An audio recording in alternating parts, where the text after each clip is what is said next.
Praise the Lord. ലേവ്യ പുസ്തകം 16-ാം അധ്യായം 1 മുതൽ 34 വരെയുള്ള തിരുവചനങ്ങൾ. അഹരോന്റെ 2 പുത്രന്മാർ യഹോവയുടെ സന്നിധിയിൽ അടുത്തു ചെന്നിട്ട് മരിച്ചുപോയ ശേഷം യഹോവ മോശയോട് അരുളി ചെയ്തതെന്തെന്നാൽ, കൃപാസനത്തിന്മീതെ മേഘത്തിൽ ഞാൻ വെളിപ്പെടുന്നത് കൊണ്ട് നിന്റെ സഹോദരനായ അഹരോൻ മരിക്കാതിരിക്കേണ്ടതിന് വിശുദ്ധ മന്ദിരത്തിൽ തിരശ്ശീലയ്ക്കകത്ത് പെട്ടകത്തിന്മേലുള്ള കൃപാസനത്തിൻ മുൻപിൽ എല്ലാ സമയത്തും വരരുത് എന്ന് അവനോട് പറയണം. പാപയാഗത്തിന് ഒരു കാളക്കിടാവിനോടും ഹോമയാഗത്തിന് ഒരു ആട്ടുകൊറ്റനോടും കൂടെ അഹരോൻ വിശുദ്ധ മന്ദിരത്തിൽ കടക്കണം.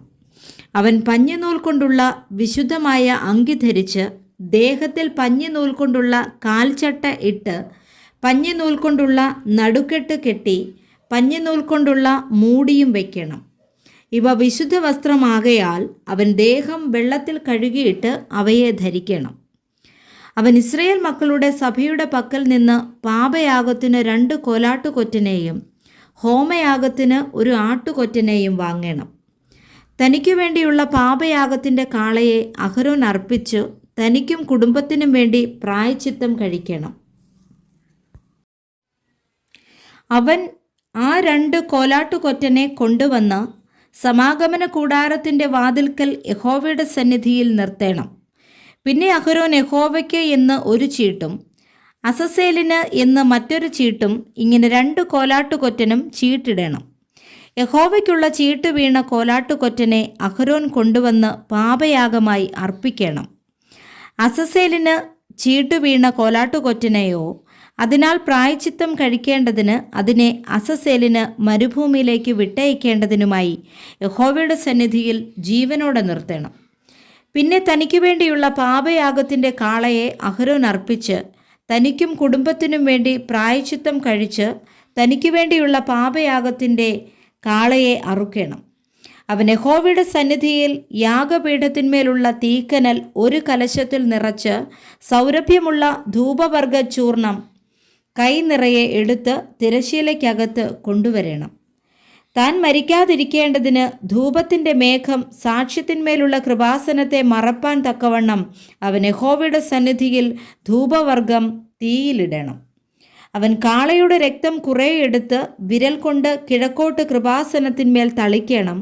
അവൻ രക്തം കുറേ തൻ്റെ വിരൽ കൊണ്ട് കൃപാസനത്തിൻ്റെ മുമ്പിലും 7 പ്രാവശ്യം തളിക്കണം.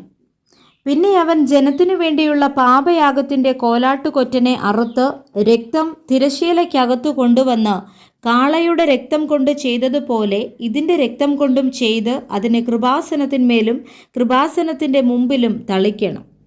ഇസ്രായേൽ മക്കളുടെ അശുദ്ധികൾ നിമിത്തവും അവരുടെ സകല പാപവുമായ ലംഘനങ്ങൾ നിമിത്തവും അവൻ വിശുദ്ധ മന്ദിരത്തിന് പ്രായശ്ചിത്തം കഴിക്കണം. അവരുടെ ഇടയിൽ അവരുടെ അശുദ്ധിയുടെ നടുവിൽ ഇരിക്കുന്ന സമാഗമന കൂടാരത്തിനും അവൻ അങ്ങനെ തന്നെ ചെയ്യണം. അവൻ വിശുദ്ധ മന്ദിരത്തിൽ പ്രായശ്ചിത്തം കഴിപ്പാൻ കടന്നിട്ട് പുറത്തു വരുന്നതുവരെ സമാഗമന കൂടാരത്തിൽ ആരുമുണ്ടായിരിക്കരുത്. ഇങ്ങനെ അവൻ തനിക്കും കുടുംബത്തിനും ഇസ്രായേലിൻ്റെ സർവ്വസഭയ്ക്കും വേണ്ടി പ്രായശ്ചിത്തം കഴിക്കണം. പിന്നെ അവൻ യഹോവയുടെ സന്നിധിയിലുള്ള യാഗപീഠത്തിങ്കൽ ചെന്ന് അതിനും പ്രായശ്ചിത്തം കഴിക്കണം. കാളയുടെ രക്തവും കോലാട്ടുകൊറ്റൻ്റെ രക്തവും കുറേശ്ശെ എടുത്ത് പീഠത്തിൻ്റെ കൊമ്പുകളിൽ ചുറ്റും പുരട്ടണം. അവൻ രക്തം കുറേ വിരൽ കൊണ്ട് 7 പ്രാവശ്യം അതിന്മേൽ തളിച്ച് ഇസ്രായേൽ മക്കളുടെ അശുദ്ധികളെ നീക്കി വെടിപ്പാക്കി ശുദ്ധീകരിക്കണം. അവൻ വിശുദ്ധ മന്ദിരത്തിനും സമാഗമന കൂടാരത്തിനും യാഗപീഠത്തിനും ഇങ്ങനെ പ്രായശ്ചിത്തം കഴിച്ചു തീർന്ന ശേഷം ജീവനോടിരിക്കുന്ന കോലാട്ടുകൊറ്റനെ കൊണ്ടുവരണം. ജീവനോടിരിക്കുന്ന കോലാട്ടുകൊറ്റൻ്റെ തലയിൽ അഹരോൻ കൈ 2 വെച്ച് ഇസ്രായേൽ മക്കളുടെ എല്ലാ കുറ്റങ്ങളും സകല പാപങ്ങളുമായ ലംഘനങ്ങളൊക്കെയും ഏറ്റുപറഞ്ഞ് കോലാട്ടുകൊറ്റൻ്റെ തലയിൽ ചുമത്തി നിയമിക്കപ്പെട്ട ഒരാളുടെ കൈവശം അതിനെ മരുഭൂമിയിലേക്ക് അയക്കണം. കോലാട്ടുകൊറ്റൻ അവരുടെ കുറ്റങ്ങളൊക്കെയും ശൂന്യപ്രദേശത്തേക്ക് ചുമന്നുകൊണ്ടു പോകണം. അവൻ കോലാട്ടുകൊറ്റനെ മരുഭൂമിയിൽ വിടണം. പിന്നെ അഹരോൻ സമാഗമന കൂടാരത്തിൽ വന്ന് താൻ വിശുദ്ധ മന്ദിരത്തിൽ കടന്നപ്പോൾ ധരിച്ചിരുന്ന പഞ്ഞിനൂൽ വസ്ത്രം നീക്കി അവിടെ വെച്ചേക്കണം. അവനൊരു വിശുദ്ധ സ്ഥലത്ത് വെച്ച് വെള്ളം കൊണ്ട് ദേഹം കഴുകി സ്വന്തം വസ്ത്രം ധരിച്ച് പുറത്തു വന്ന് തൻ്റെ ഹോമയാഗവും ജനത്തിൻ്റെ ഹോമയാഗവും അർപ്പിച്ച് തനിക്കും ജനത്തിനും വേണ്ടി പ്രായശ്ചിത്തം കഴിക്കണം. അവൻ പാപയാഗത്തിൻ്റെ മേധസ് യാഗപീഠത്തിന്മേൽ ദഹിപ്പിക്കണം. ആട്ടുകൊറ്റനെ അസസേലിന് കൊണ്ടുപോയി വിട്ടവൻ വസ്ത്രമലക്കി ദേഹം വെള്ളത്തിൽ കഴുകിയിട്ട് മാത്രമേ പാളയത്തിൽ വരാവൂ.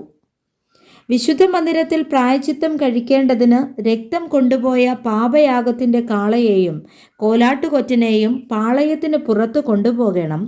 അവയുടെ തോലും മാംസവും ചാണകവും തീയിലിട്ട് ചുട്ടുകളയണം. അവയെ ചുട്ടുകളഞ്ഞവൻ വസ്ത്രമലക്കി ദേഹം വെള്ളത്തിൽ കഴുകിയിട്ട് മാത്രമേ പാളയത്തിൽ വരാവൂ. ഇതു നിങ്ങൾക്ക് എന്നേക്കുമുള്ള ചട്ടമായിരിക്കണം. 7-ാം മാസം 10-ാം തീയതി നിങ്ങൾ ആത്മതപനം ചെയ്യണം.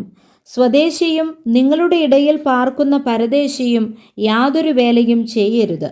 ആ ദിവസത്തിലല്ലോ യഹോവയുടെ സന്നിധിയിൽ നിങ്ങളെ ശുദ്ധീകരിക്കേണ്ടതിന് നിങ്ങൾക്ക് വേണ്ടി പ്രായശ്ചിത്തം കഴിക്കുകയും നിങ്ങളുടെ സകല പാപങ്ങളും നീക്കി നിങ്ങളെ ശുദ്ധീകരിക്കുകയും ചെയ്യുന്നത്.